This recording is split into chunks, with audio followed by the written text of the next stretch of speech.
good afternoon, everybody, and welcome to Midday Market Update on this beautiful, what is it? It's a Tuesday, April 13th. April 13th, yes. Right, nice. How are you today, Kaylee? You know what? I'm doing great. How are you? I'm doing awesome. I'm learning how to speak into my mic. I have a mic coach now.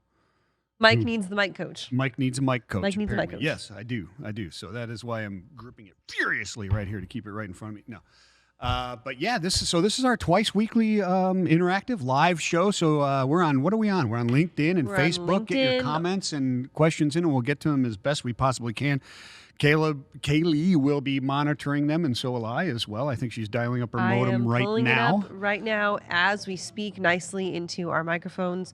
Got a good show for you guys today, as we always do on this day. We've got our Air Cargo Editor Kulisch. He's coming up to talk to us a little bit about the hot market that is in the air right now. Oh yeah, it's a crazy market right now, and plus you got and increases in fuel is not helping it. I feel like we say that about every market, right? Like every market is a hot market. Find me the cold market. There's not a cool market right now. Like maybe if you're shipping ice. Yeah, we used to make fun of that back in my LTL days. Was people call, hey, I got this hot piece of freight, I got this hot shipment. Like, take me out on this dock, and then these 400,000 shipments going across my 400 door dock. Show me the cold one. Show me the one that nobody cares when it gets there. Show me the cold one, and no, it's not in a reefer. That's what you're talking about. That's exactly right. That's exactly what we're talking about. It's in a dry van, and it's the cold one. You know what? We've got Anthony Smith here with us today, Zach Strickland. We're going to hear from Nick Austin about the weather. Yeah, we've got Brian Kempistry, founder of PortX Logistics, right? Yep. Or did you say that already? I did not say that already. Okay, I was leaving that one to you. All right. Well, thank you. I introduced Eric. You get the other guest, right? I see I spelled Eric's name incorrectly. That's fine. Yeah, I mean, there's tons of stuff going on, and around the world there are as well. I was just talking to Nick earlier about the volcano exploding in St. Vincent. People out there in St. Vincent, hey, I hope they're safe. More explosions out there today in that volcano. But anyways, let's get to things, right? Yeah, let's do it. Dive into some headlines. First up, we're talking about Forward Air, and I don't know about you, but I feel like we've heard a lot, read a lot, talked a lot about Forward Air this year so far. Yeah, we have. And it's been an very active year for them. And you know what? This sounds like some good news for them. They're advancing their final mile strategy by adding 11 locations.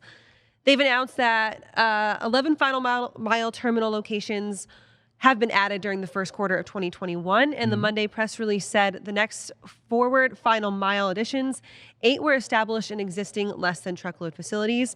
The Greenville, Tennessee-based asset-light trucking and logistics company has been engaged in a growth strategy aimed at building out its service, offering at existing terminals, as well as acquiring final mile and intermodal transportation providers. Last summer, the company accelerated its growth plans as volumes within its core airport-to-airport LTL services network, which serves the airlines and cruise lines that suffered from the impacts of COVID-related shutdowns. Of course they did, Things weren't moving, so naturally those are going to be the places that suffer, right? So it only makes sense that they're trying to build out that LTL in those existing locations. Yeah, absolutely. And I mean, what makes this really interesting is, I mean, they've been in acquisition mode for quite some time. 2015, they acquired Town Air for $125 million. They acquired FSA in 2019 for $27 million. I used to work for FSA back in South Florida. Back in the day, Linstar Holdings for $57 million. In September, it announced $5.5 million purchase of CLW delivery.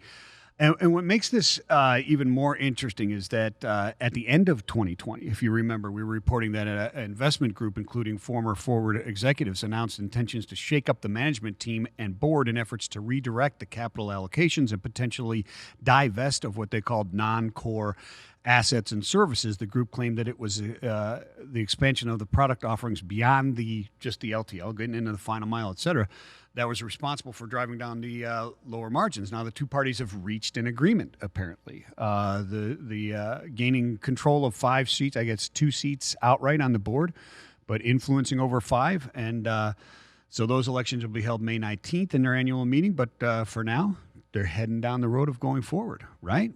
Pun intended, or was that pun intended? It was completely. I'm not that smart to put together a pun that quickly. If I have to write it down before. It was great. It was great. The article finishes up by saying that they haven't quite determined their final direction for where they're going, as far as that long-term capital allocation goes. But it appears that the investor group is on board with the Forward's expansion in the final mile. So there you go. Yeah, Good news absolutely. finally coming out of some really awful news that happened to Forward Air this last 6 months or so. Yeah, with the what was the The data ransomware attack. That's what it yeah, was. They shut were them like down one for of a the week or first- so or something. Yeah, That was they bad. were Yeah, one that of the was- first Well, big I mean, it hindered them companies. dramatically for about a week. Yeah, that hurt them pretty bad. And Brian Strait, Modern Shipper, right? A Modern Shipper, Brian. Two things: Modern Strait, new, go there, excellent reporting in there. It's awesome. It is. I've got a new show based around what happens on Modern Shipper. It's called At Your Doorstep, airing at 2 o'clock this afternoon. Shameless plug. Go watch it. No, plug it all the time. That's a great show. It's called what? At Your It's called Doorstep? At Your Doorstep. Oh, nice. And it's the visual component to Modern Shipper. So Yeah, we're talking gig economy, last mile, new tech, all that good stuff. We've got a really, really good interview with Joshua Goldstein of Urban Footprint, which there's also a good article on Modern Shipper talking to him too.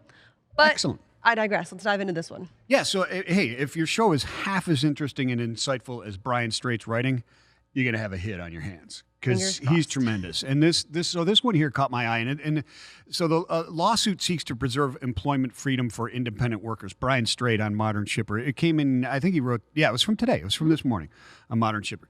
And it caught my eye because it's the legacy truckload, et cetera, and part-time workers, the gig economy, et cetera, that is exploding with the younger generation, Generation Z, et cetera. And he's got some statistics in here, and it just really points to old rules and new regulations, et cetera, and how they're sometimes at odds with the new society and a new workforce, Right. and trying to work through those struggles. So it's really kind of interesting. But anyways, let's dig into it a little bit.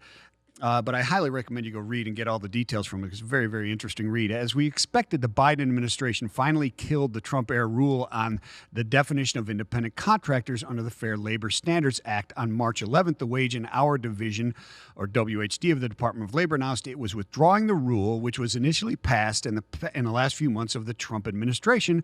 While the new administration offered no immediate replacement of the rule, legislation passed in the U.S. House on March 9th offered a glimpse as to where the Democrats were going to head with this. So Biden's in essence would rescind the Trump administration's rule that made it easier for companies to claim workers were independent contractors and not employees. The Trump-era rule was issued and finalized between September 25th, 2020 and January 7th, 2021.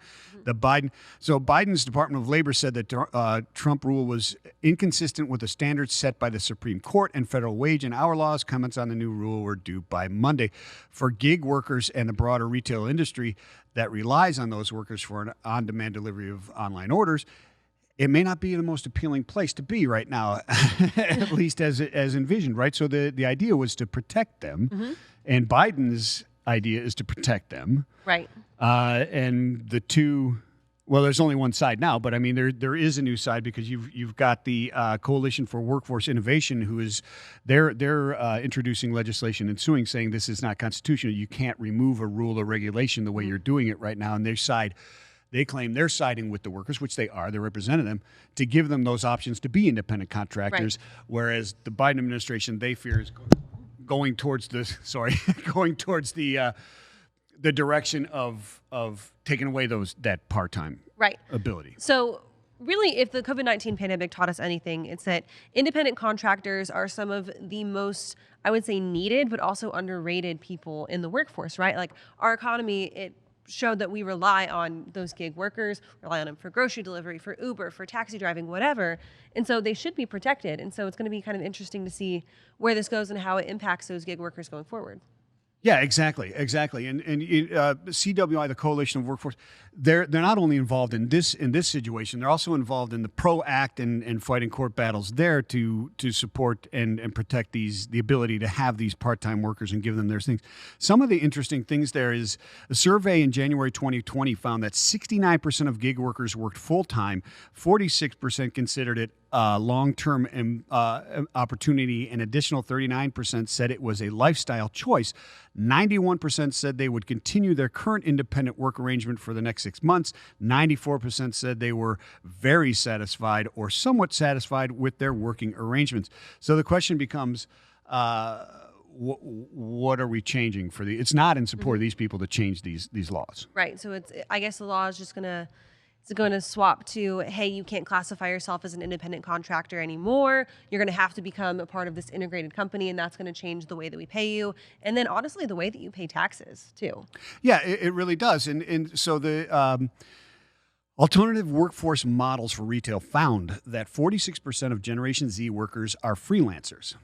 And as more Gen Zers come of age in the workforce, the number is only projected to grow. Gig work is easy for them to find and manage through the portal they rely on most, their smartphones, is what the report said. Right. The report further noted that 80% of potential retail workers would prefer non-full-time work to allow them time to study, take another job, or be with family. So it's a lifestyle choice. And it's a very interesting read to me. It'll be interesting how this affects that workforce, their willingness to be in the workforce and work through there, and how it's going to affect those companies that employ them as well. Exactly. And more on ideas of the Biden administration. We've got an article from John Gallagher, our Washington correspondent, and he's talking about truck makers warning the Biden administration there's an inability to meet the demand for freight, which of course seems like a no-brainer, as we've talked pretty much endlessly about new truck orders, Class 8 truck orders, and how they're just not possible to be filled right now just because of supply chain issues. Supply chain issues, and it's specifically, this one is covering the semiconductors, right? There's the chips, which is, as we've talked about previously on what the truck, et cetera, is almost self-inflicted, and in many ways, and many people argue, is entirely self-inflicted by the U.S. by divesting of that manufacturing, et cetera. So that's some of the things we're looking at, is bring that back on shore to try and promote, a secure production method on shore of semiconductors, right? Exactly. And so the Truck and Engine Manufacturers Association asserted that the current supply constraints for semiconductors are causing those manufacturers to adjust and suspend truck production. And we were talking about how some of those manufacturers are building the trucks, leaving the chips out, and then just waiting for them to be there, putting them back on the assembly line, and then shipping those trucks out, right? Yeah, we call them salsa trucks. Salsa trucks, that's it's right. Salsa, no chips. Salsa, no chips. Yeah. And so the EMA asserted that at a time when trucking companies are requesting many new highly reliable trucks to enable them to meet freight and shipping demands without delay, truck manufacturers are unable to produce enough trucks to meet that demand. And additionally, the semiconductor supply constraints risk manufacturers' ability to produce sufficient aftermarket repair parts to keep existing trucks on the road. So it's not just the problem of new trucks, it's the problem of updating those trucks that are already out there, keeping them safe, keeping them drivable. Yeah, absolutely. And that's one thing that some people weren't considering when you're looking at this. I certainly wasn't, because we've been talking about this inability to produce. And I just recently got a new pickup truck. And so I'm glad I did, because now they're not... Get one. Yeah, you can't get one now. Yeah. There are no chips, so it's getting harder and harder to find one. But I was thinking of new trucks. Keeping the existing trucks on the road is going to be increasingly more difficult as we go down this road as well. So, yeah, and as we talked about, the investment to try and hopefully bring that in there. If we move on to container shipping, there's another hot industry. You talked about air freight, right? Yeah. How about Evergreen posting incredible, record-breaking monthly operating revenues for March, while MPC Containers out of Oslo, Norway, revised its upward look as well. Hong Kong-listed Costco Shipping announced preliminary results that shatter analysts' expectations in their earnings. The first quarter is shaping up to be much better than Q4 2020, which was not so bad. For most container shipping companies, it could be the best quarter in their history. Until the second quarter. Which, I mean, we talked to everybody. We talked to Steve Ferrer. We talked to all of our ocean experts about how the ocean shipping market isn't cooling down anytime soon, right? And who was it they were talking to last week that was saying, if you don't have those rates already contracted in and already locked down, expect to pay premiums. Drew Herpich. Yeah. I was like on the tip of my tongue. And it just makes you think, we're looking at reporting Q1 earnings starting at the end of this week, starting around Thursday for some of these big companies. Yeah.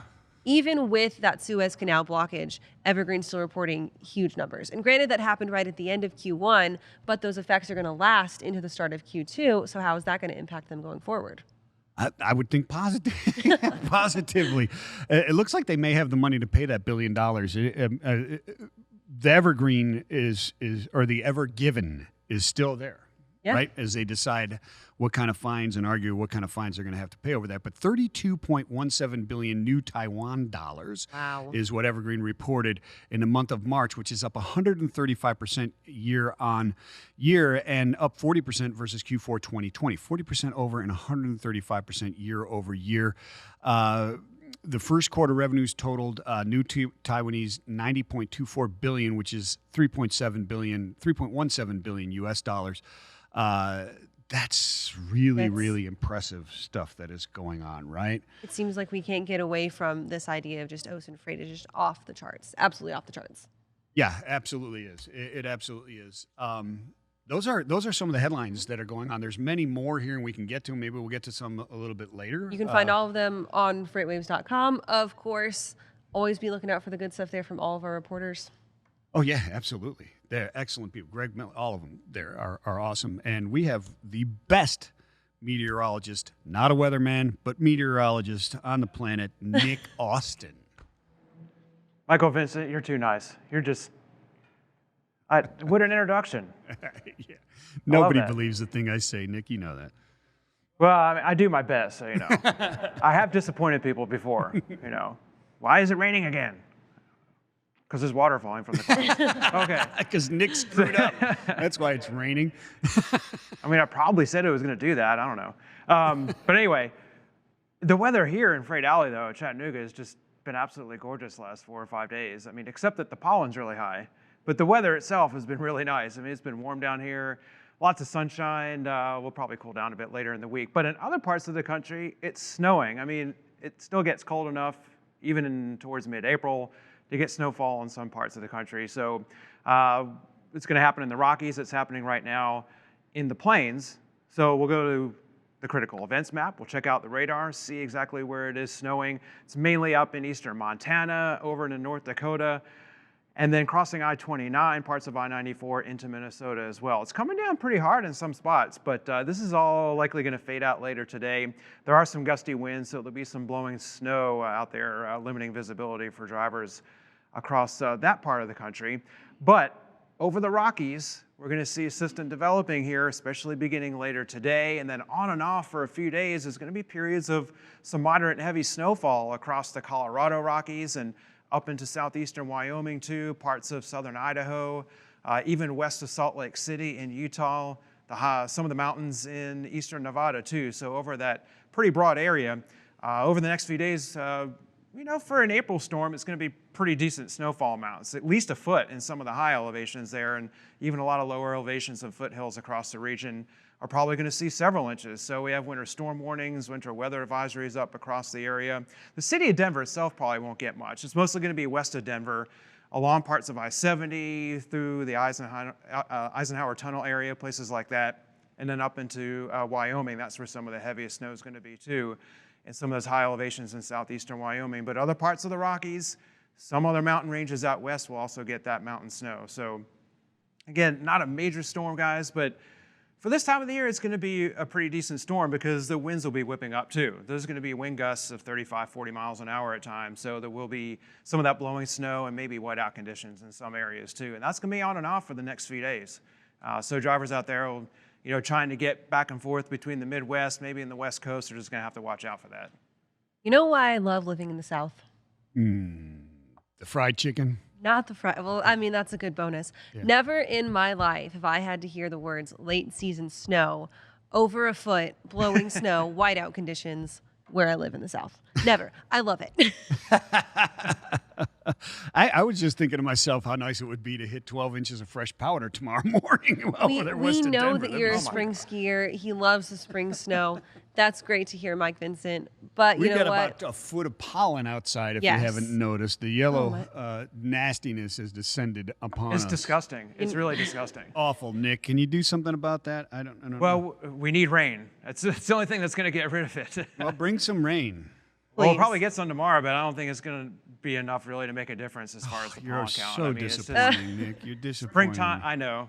I'm disappointing you again, I know. Yeah. It's fine. But, thanks, Nick. I have to just tell it like it is, Hey, but later on, I want to mention real quick that a little bit later on, I'm going to talk a little bit about an article that's up on the website right now about a trucker. He works for Hirschbach motor lines, and he was named a highway angel by the TCA because he helped a couple whose car spun out during a winter storm earlier this year. So I'll have a little bit more about that coming up later in the show. Nice. Have a good nice, feel-good nice. story. That sounds awesome. Thanks, Nick. Thank you so much, Nick. Yeah, we don't get a foot of snow this time of year. We get a foot of yellow, disgusting powder. It's that time when you wash your car and then you're like, man, why did I wash my car? Because it's not the rain that gets you. It's you park under a tree and then your car turns the color of that cup. You can literally see clouds like this color blowing off of trees this time There of was year. a video that went viral. I think it was spring of 2019 from a local tree company around here where they cut down a branch of a cedar tree and you saw it fall, it hit the ground, and it was just like a mushroom cloud of pollen. And I think my eyes like swelled up and my nose started running just watching the video. And oh gosh, that's awful. That is awful. You know where no danger of puffy eyes or runny nose or coughing or anything with our next guest here. Well, regular guest every week. The Sultan of Sonar, Zach Strickland. What's going on in freight markets, my friend? Hey guys, yeah, there's no pollen in the freight market at the moment. Maybe one day there'll be, big pollen hollers going across the country as we clear out some of the pollen dust due to global warming, right? So the the big story in the freight market has been the elevated rejections still, at record highs after that winter storm event that crippled the middle of the country in February. Tender rejection rates have not fallen back under 25% since late February after the market kind of destabilized. They look like they were starting to come down over the last little bit. And they did out of the end of March after that Easter event type situation, kind of seasonality speaking. But it's, through the early part of April, we really haven't had a lot of movement. We've bounced you're talking about just like 3-4 basis point moves up and down on a daily basis. We're still hovering right above 25.5%. At the moment. So 1 out of every 4 loads in the United States getting rejected on the contractual side. The big shock here is the fact that, this should be the time of year where we see a lot more contracts getting implemented, new rates coming in to maybe take a little bit of the steam out of the market in terms of overall rejection rates and capacity tightness. Should be seeing a little bit more compliance out of the carriers as they get higher rates. That's just not happening. It's not occurring right now. There doesn't appear to be a large gravity pulling those rejection rates back down. And 2 of the biggest markets in the country, Atlanta and Dallas, are fueling that in the early part of April. Now, it's not unusual to see these markets have increased volumes during this time of year. Spring volumes tend to see, the South kind of wakes up first, and then the northern tier of the country follows suit. But rejection rates over 26% right now out of the Atlanta market are not necessarily something we would expect this early in April. Dallas also doesn't tend to see, a huge upward pressure on that market until a little bit later in the year in terms of like summer volumes. Dallas is typically a lot hotter, both with freight and obviously temperature in the middle part of the year around June. So these 2 markets right here, 2 of the largest in the country, freight hubs in their respective regions. Dallas services the Southwest, South Central part of the country. Atlanta, of course, the Southeast, and produce season's right around the corner. So with these 2 markets being that active this early, it does not bode well for loosened capacity here at least in the next couple of months. Yeah, so you're not expecting a landslide just to drop off cliff. No. So it's interesting what you said.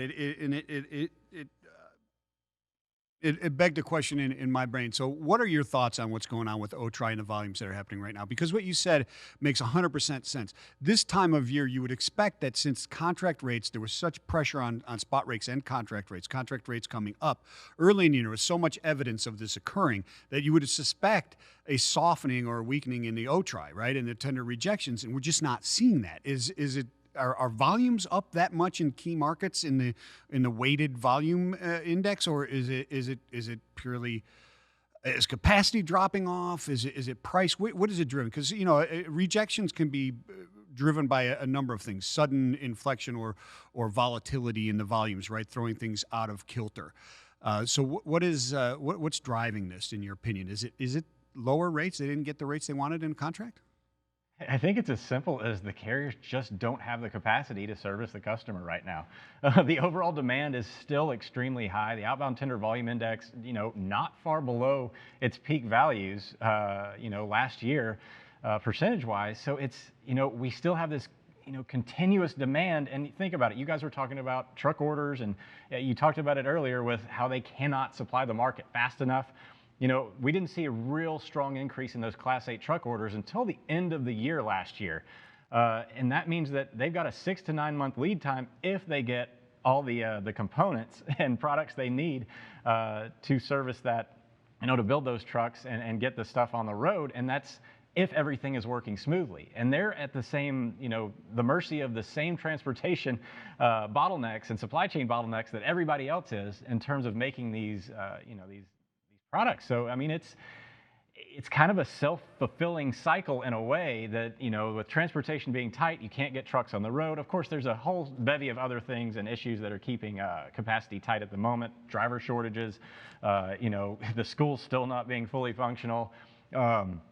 Other sectors of the economy pulling some of that employment other places, and just, you got FMCSA regulations that pulled 1% of the driver pool off the road. So there's all sorts of other things, but it's kind of a comedy of errors in a way that's keeping capacity as tight as it is, and volumes and demand are remaining high. And on top of that, you've got the market is dynamic, and it's changing as shippers try to find new ways into the country. They're shipping stuff through Savannah, the port of New York, New Jersey more often than they did in the past. And Los Angeles is, 3,000 miles away on the other side of the country, where carriers kind of set themselves up to have more equipment going into. And now we're seeing things flow through the East Coast more. So it's difficult to play that game when you are trying to cover such a large geography.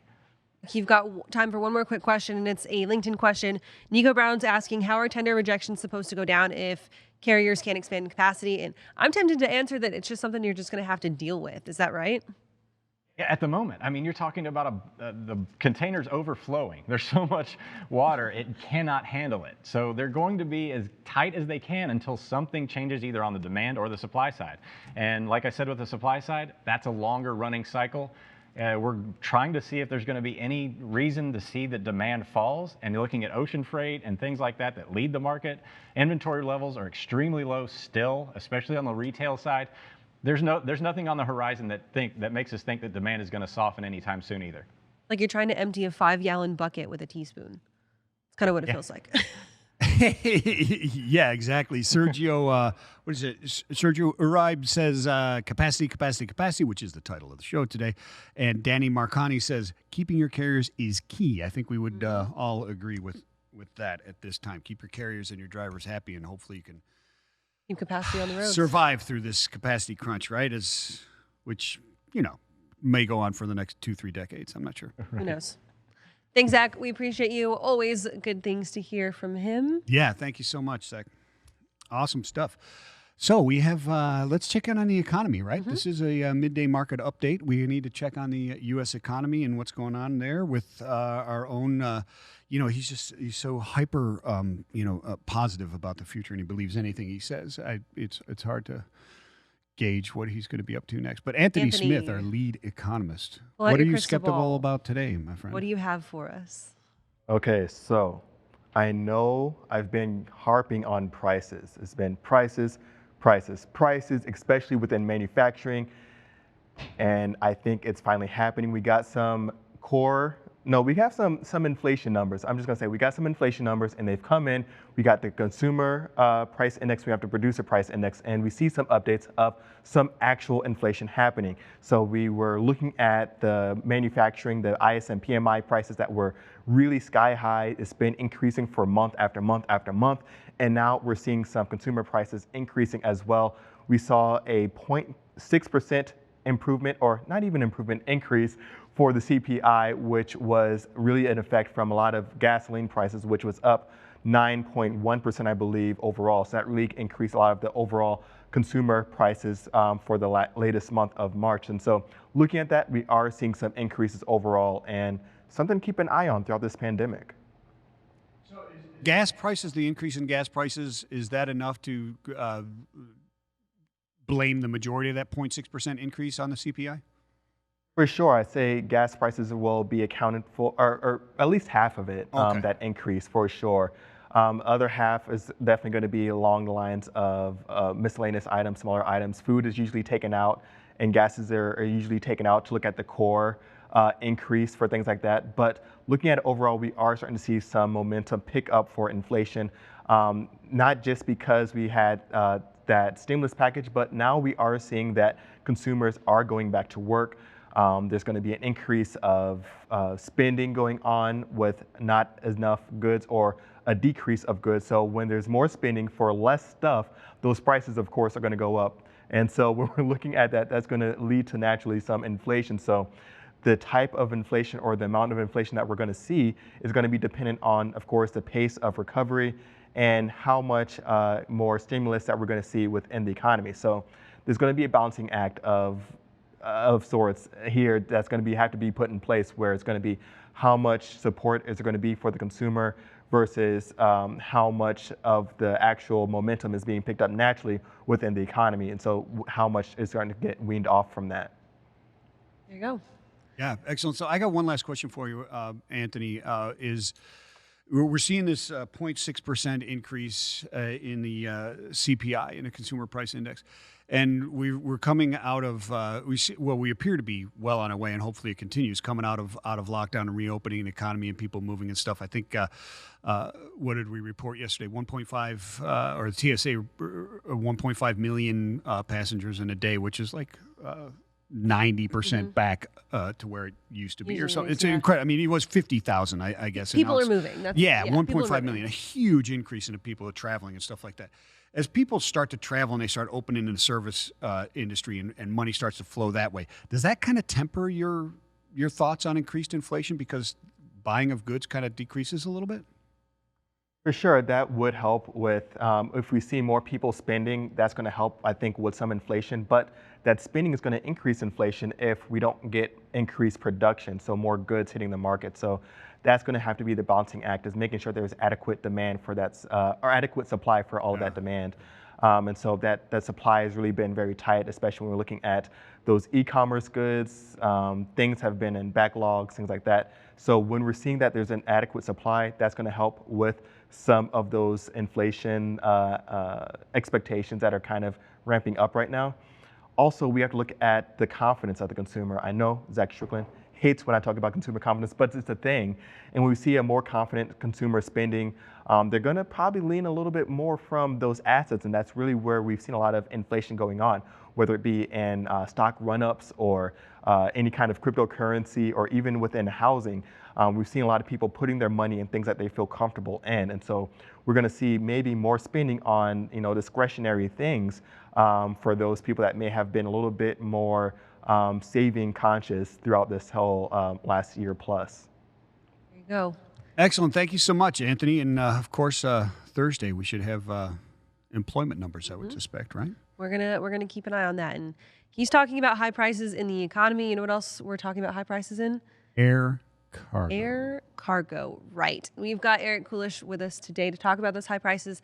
Once again, another hot market. We literally just can't get away from it. No matter what mode you're talking, it's hot right now. Eric, thanks for being with us. Thank you, guys. Absolutely. Everything's hot, including air. It certainly is. Let's talk about it, man. Our air cargo market is off the charts, just like the oceans, my friend. And titled the show after a quote from you: capacity, capacity, capacity.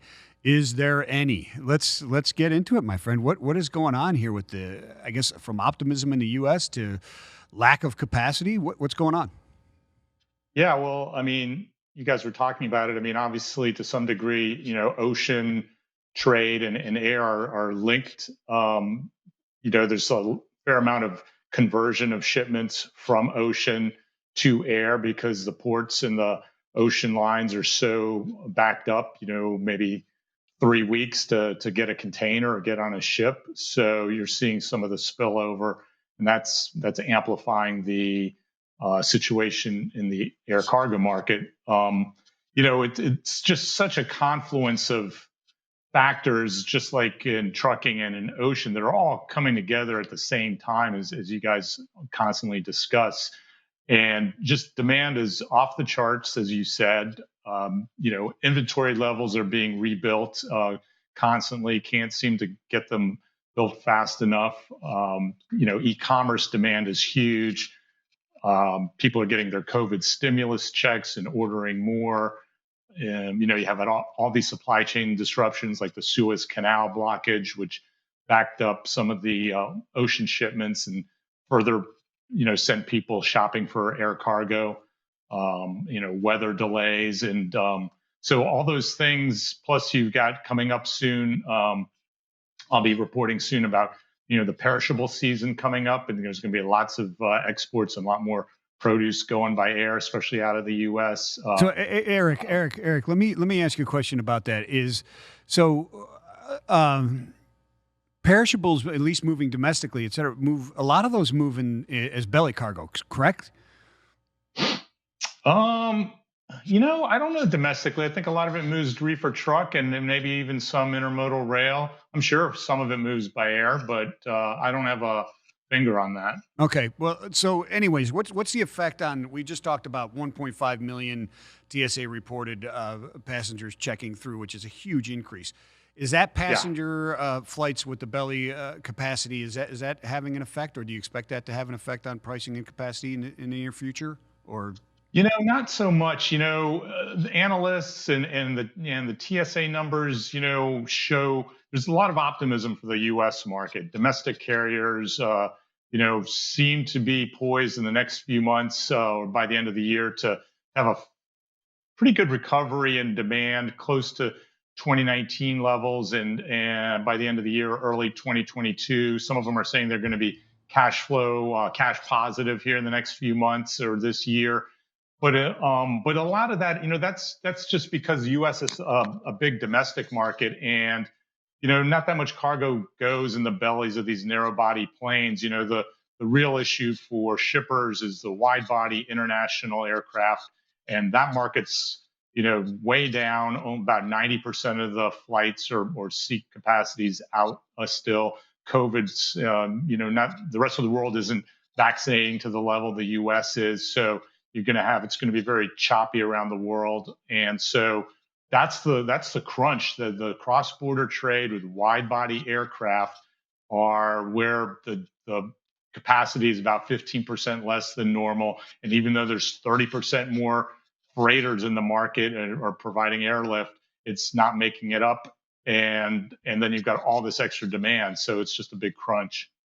So, Eric, you're talking about that wide body aircraft. Talk to us a little bit about that American shipper exclusive that you're working on, all about the Airbus A380, which I've got to say is an incredible plane. I flew on a Qantas one going to Australia once, and probably the smoothest ride in an airplane I've ever had. Is that right? Huge. Nice. So talk to us a little bit about that article you're writing for American Shipper about kind of the waning demand for it as a passenger plane. Yeah, no, that's interesting. I'm jealous. I've not flown on one of those aircraft, and I hear they're the height of luxury. They're great, which makes it interesting that there's such a nice ride or have those creature comforts, and yet they're still kind of falling out of favor as a mode of big air transport for people. And the Airbus A380 is like a super jumbo jet. It's a twin. It's got two decks. It can carry anywhere, depending on the configuration, 450 to 600 plus passengers. And then it's not that old. Some of the first ones are only 12, 14 years old, and so the fleet's not that old. But the economics of the market are changing, and the COVID helped accelerate that. People aren't flying 500 people in a plane anymore. They want to go more point to point and direct. The plane's not that efficient. It's got 4 engines instead of 2, burns a lot of fuel. It has to go to these massive hubs, and people have to transfer. So it was already waning, and then now with COVID, it's just too big for the market, and a lot of them are being retired.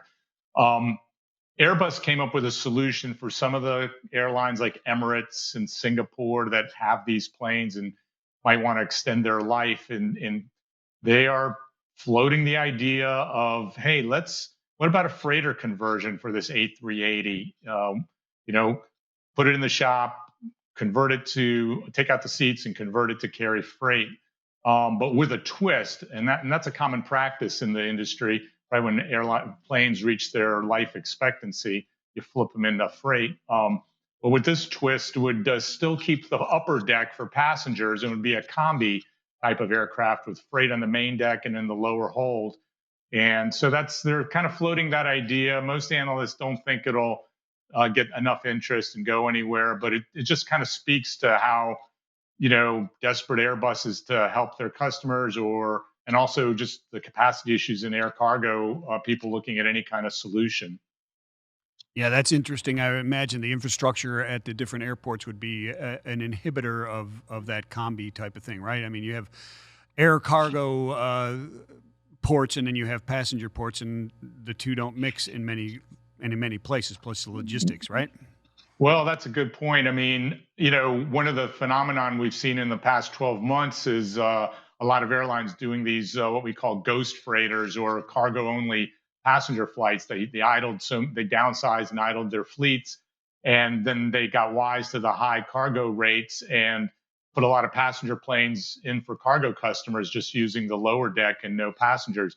And those have been great, but they've caused a lot of congestion and operational problems for ground handlers and airports, because, as you say, people aren't used to handling that. A lot of that's loose cargo up in the seats, and a lot more labor, and the planes go to the passenger terminals, and the cargo terminals are somewhere else. So it's a lot more labor intensive and complicated. And so an Airbus would just compound that, or an A380 going to the passenger terminal would just, really compound that.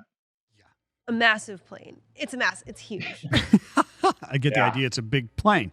I really have no other way to describe it other than awesome. It's just this massive plane. And my parents live in Dallas, right in the landing path, I guess you call it, of DFW approach Airport. Or whatever it is. Yeah, the approach path. Yeah. And so they see it fly over every single day. Wow. Coming from Sydney, Australia. And so I can't imagine what it would be if it was an air freighter instead. There you go. Lots of freight on it. So what are we looking like going forward? The pressure going to remain for going into the summer, Eric? I mean, it's just like ocean, right? Everyone's talking no dips, no lulls, just peak all the way through the end of the season. I mean, we'll get into summer at these levels, and then you're into the traditional normal peak season that starts in August. And so, it's just going to be crazy. You've got a lot of expansion in the market, though, going on right now, I would imagine, capacities, carriers scrambling to add more capacity, right?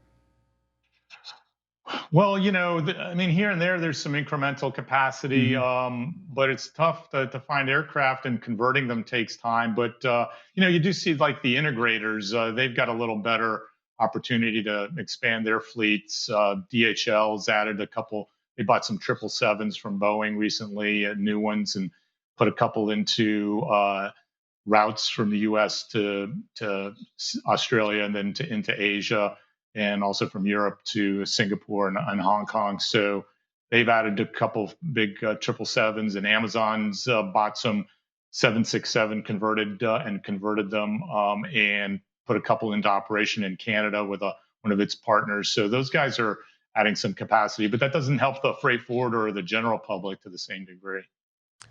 Eric, if people want to read more of your stuff, get plugged into what's happening in the air cargo market, where should they go? Yeah, just look us up on FreightWaves and AmericanShipper.com, the air section. A lot of air cargo coverage, and at the bottom of my stories is my bio and my contact info. And I'm also on LinkedIn and Twitter at Eric Reports. Perfect. Excellent. Thank you so much, Eric. Have a great day, my friend. Hey, you too, guys. Thanks. All right, let's go to dull, nothing happening in this market at all in maritime. Obviously, I'm kidding, but let's bring on our next guest, Brian Kempistry, who is founder at PortX Logistics. Yeah, pleasure to be on, guys. Hey, how are you? It is definitely crazy out there. Very good. Yeah, I mean, we're looking for very just relaxed segment here. Everything is cool in maritime, no big issues going on. Is that the case right now, or? Yeah, well, I mean, so what we do is drayage, transloading, and trucking, and it's absolute chaos. Absolute chaos. I bet it is. So, what's going on in that market, my friend? What's going on at the port operations there? Where are the issues? Well, It spread from LA, which has been bad for 9 months now. And then it hit New York, and then it started to hit the Southeast. It's hit the rail ramps in Memphis and in Chicago. And basically, there's more cargo than there is trucks, drivers. And I think one of the things that is the missing component that not everybody is talking about is real estate. Like, you're simply out of room to pre-pull. The ports are out of room, like LA, the terminals are out of room. Our yard in LA is overflowing. We've got overflow yards due to, one, just the volume coming in, but then we also have challenges with getting termination appointments on the West Coast to terminate those empty containers. And for exports that are going back into the port, they've got what are called ERDs, early return dates, and they keep flexing those dates, keep changing. So, we're simply having a hard time getting those containers in-gated at the port.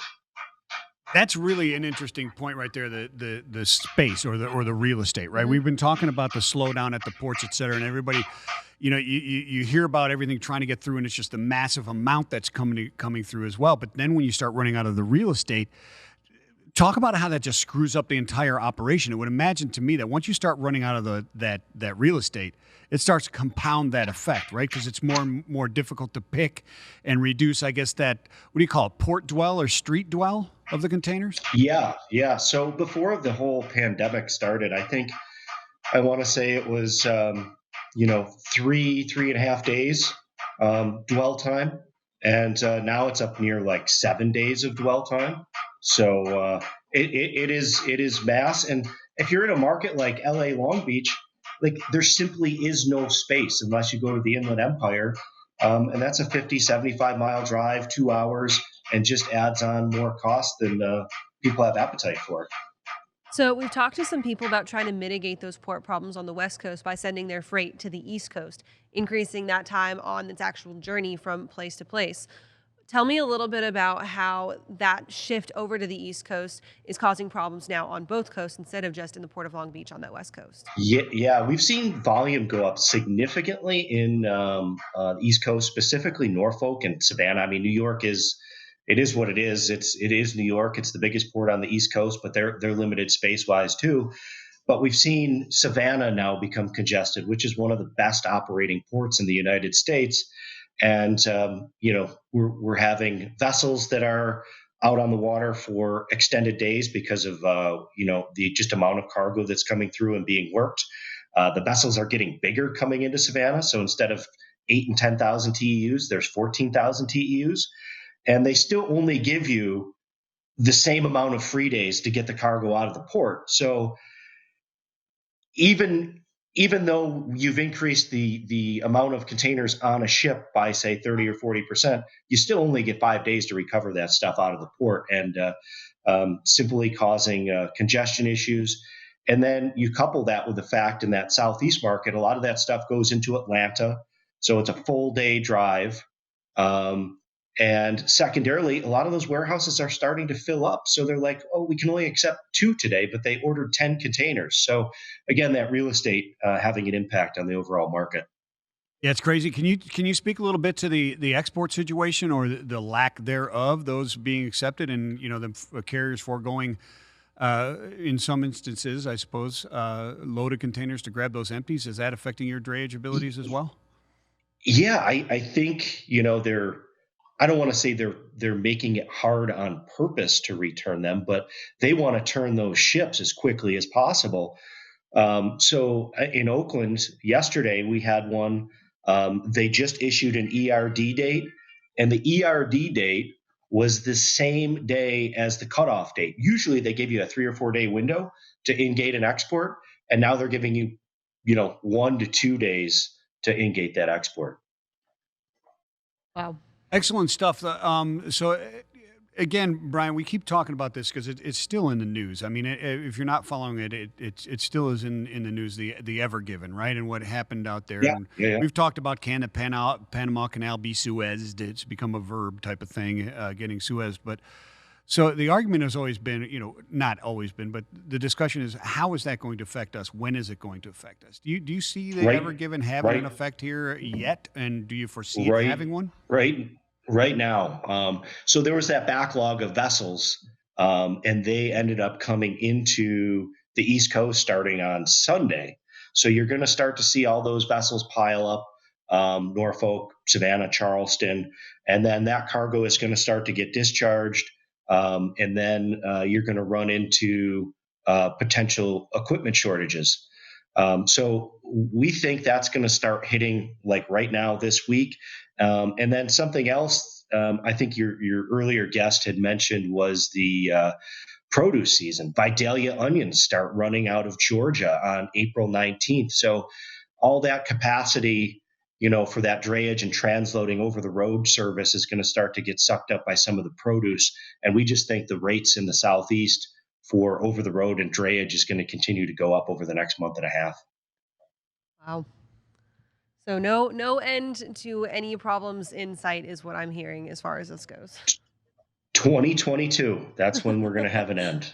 2022. All right. Yeah. No, that sounds interesting. Marking that down. We're going to hold you to that one. Yeah, that's your Okay. that's your crazy prediction. 2022 is when we're going to have relief. Maybe we'll just figure it out by then, right? And how to deal with the new normal by then, and it'll start to come down on it. Explain how that.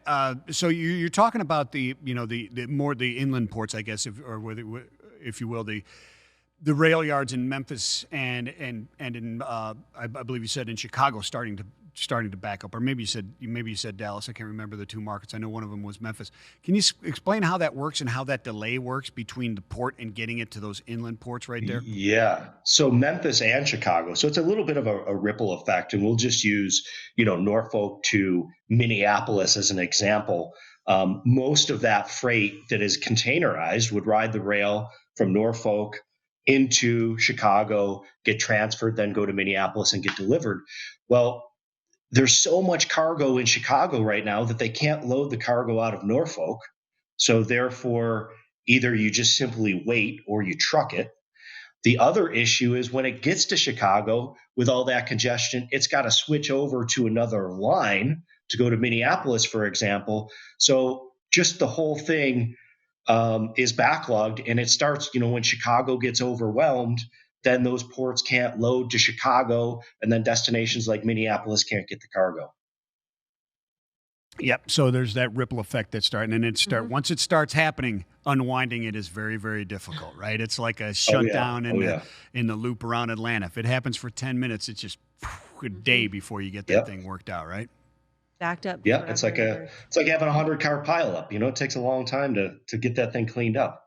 Excellent, excellent. So, Brian, before we let you go, and thank you so much for this time we've had, but before we go, can you tell people how to reach out to you and reach out to PortX Logistics and get involved with what you guys are doing? And Sure. Yeah, we are. Our website is portxlogistics.com. We try to throw information up there on our blog about recent news. This was a topic that just made it, and we are very diligent on our LinkedIn site. So if you go to PortX Logistics on LinkedIn, you're going to find the latest and greatest as far as news, congestion, suggestions, and just the state of the drayage market here in the U.S. Excellent. Thank you so much, Brian. We appreciate you coming on with us today. All right. Thanks, guys. Have a great day. You too. So, wow. I mean, it's just crazy everywhere, man. But a lot of interesting stuff going on and a lot of interesting innovations that are coming out of this, right? And there's it's been a great chance for the nascent technologies, if you will, to come in and start getting some stuff done in a very positive manner instead of, wagging their monetary type finger at the old guard and saying we're disrupting you, right? I think that's kind of the silver lining in all of this, right? Is that, yes, there's problems being pushed everywhere, but there's also solutions coming out of this that, like you said, it would have taken maybe a little bit of a negative disruption to get out in the first place. Yeah, absolutely. But good things there. Let's go back to Nick Austin. He's telling us a little bit about get some positive vibrations. Positive vibrations. I don't know about that. We've got elevated fire danger still across the Southwest, Nick, and it seems like it's been like that for the last week or so. Yeah, we have red flag warnings, all kinds of problems. I mean, parts of the Southwest and the Four Corners region, they've been in that the excessive drought, I should say, the excessive and the exceptional drought. Those two worst categories you could be in as far as drought for months now, actually, and it's just been getting worse. But the problem is the winds are going to be kicking in again over the next few days. So any new fires and existing fires could start to spread quickly. If they get too close to any highways, you know, could be road closures. If the smoke gets too thick towards any, especially major routes, there could be closures. It happens sometimes. And Rhonda, who watches this show regularly, she's based in Phoenix. I'm sure she could tell you just how parched it really is out there. They need rain desperately. But unfortunately, it's not going to happen. But let's talk about good vibes. Like you said, let's talk about something good real quick. A driver for Hirschbach, he's been with them for a few years. His name is Nick Still. And he was recently honored as a highway angel by the Truckload Carriers Association, the TCA. So back in February, in early February, in Illinois, he was driving on a U.S. highway, and it was snowing and kind of sleeting a bit. The roads were slick. And a couple in a pickup truck in front of him spun out. The car flipped over onto the passenger side, and he helped them get out. He helped them kind of keep warm and keep them company until the police and the ambulance got there. I don't think the folks were hurt majorly, which is good. I don't think there were any major injuries. But he just pulled over right away, called 911, and didn't even hesitate to help them. So he was awarded that, and he definitely deserves it. Lots of great drivers out there doing things like that, not just in bad weather, but in lots of other cases too. But in this case, it happened to be during a winter storm. It was really cold with temperatures in the single digits out there. So we thank Nick Still and all the other great drivers out there who are heroic like that. So I think it's a great story. It's up on the website, freightwaves.com, so go check it out. Maybe we should do a little bit of like a driver spotlight. Like if you've got a driver that, maybe is in your fleet and has done something awesome, send him to Nick Austin. Maybe he'll write a very nice, touching story about drivers. Yeah, absolutely. They should be highlighted, right? Yeah. We hear a ton of negative stuff and crazy stuff. It gets the headlines, right? But I love to see the positive stuff that's in there. Excellent stuff. Hey, do I have time to mention one other thing real quick? Let's hear it real quick. I think you got it. Yeah, just one more weather item real quick. Down across the deep south parts of the Gulf Coast next few days, it's going to be periods of really heavy rain with thunderstorms down there. So truckers will just need to watch out for flash flooding. It could be just some road closures here and there. Maybe not right on the interstates, but on ramps and maybe some of the secondary routes once they get off the interstates, especially along I-10. Places like that, New Orleans over towards like Pensacola and southern Mississippi and Alabama through Mobile. So just wanted to quickly mention that. So just watch out for that. Thanks, Nick. All right, we're looking forward. I've got a joke for you, Michael Vincent. Oh, no. All right. A Yeti, a Cocoon, and a Loadsmith walk into what the truck? That's exactly, What happens? Tell me the punchline. all tomorrow on What the Truck. That's a good one. That's exactly right. Nice job. You know, a Yeti, Cocoon, and a Loadsmith. What happens is you wind up talking about, here's your transparency of data. Now we're going to encrypt it, right? That's what we're going to do. Yeah, tomorrow at noon, we've got Dave. Who do we have? We have David Applegate, who's founder of the Import Yeti, which gives you the free insights into thousands of shipping records, right? So you're talking about transparency and getting into these things. But we also have Jeff Berman, the founder and CEO of Cocoon, which is a web browser that privatizes your online data. So we're going to explore both sides of it, right? And then we've got Brett Suma, Chief Executive Officer at Loadsmith, talking about industry growth and insights on the ITF group. And you know what? It sounds like he's straight in the middle of those. So you've got the open data, the private data, and then Loadsmith, who's like, we're here. Yeah. We got what you need. I'll help you. I won't tell you what's going on, but I'll help you. But I'll help you out. I'm sure they will. I'm sure they will. Also looking forward, next week you've got the Net Zero Carbon Summit coming up on the 22nd. Super excited. I recorded a fireside chat for that yesterday, and I'm really, really excited to see this entire conference and see what's going to come out of it. That's what you were saying earlier. You were very excited about that. I saw you coming into the studio yesterday. That's awesome. I'm not going to give any spoilers about what my fireside chat is about. That means that you have to tune in. It's a free registration, so come check it out. Yeah, next Thursday, April 22nd, right? Earth Day. And then the next one is the 30th, Drone Waves. Drone Waves. I'm excited. Waves, yeah, and then we've got FreightWaves Live at Home Wednesday. What is that? May 19th through 20th, the big one. We got Owner-Operator Summit in June 9th, Cybersecurity June 23rd, and then we've got F3, the Future Freight Festival, a festival like no other, the Coachella of Freight, November 8th through the 10th. That's the big one. If you haven't bought your tickets for it yet, get on that because it's something that you don't want to miss. Absolutely. Thanks, everybody, for watching. We'll catch you Thursday.